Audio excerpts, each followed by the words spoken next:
Let's take a look at an example of how we can use the squeeze theorem to find the limit of a function. Let's say, for example, we have the limit as x approaches 0 of x times the sine of 1 over x. Now, this one, if we were to plug in 0 directly, we'd get 0 times the sine of 1 over 0. Well, what is the sine of 1 over 0? That'd be kind of like the sine of infinity-ish, which just goes up and down. So that doesn't work. We can't do it. So how about we look at the squeeze theorem?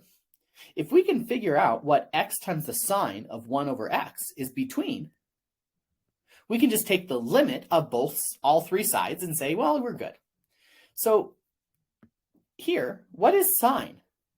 Well, I don't know what sine of 1 over x is, but I do know it's between 1 and negative 1. So the smallest it will ever get is negative 1. So if we just say the smallest this will ever be is negative x. Likewise, the biggest it will ever get is x. And it's just going to oscillate back and forth between those. So now if I go ahead and take the limit as x approaches 0 of all three sides, that's basically what the squeeze theorem is doing. Well, what is the limit as x approaches 0 of negative x? Well, that's negative 0, which is 0. Is between this limit that we're trying to find.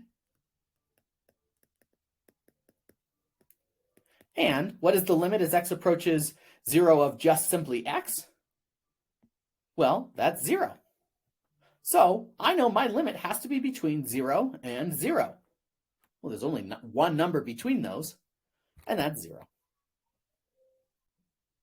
Be sure to check out my next video where we'll do another example of how we can use the squeeze theorem, this time going to infinity. If you like this video, be sure to subscribe to the channel. That way you don't miss out on any helpful tips.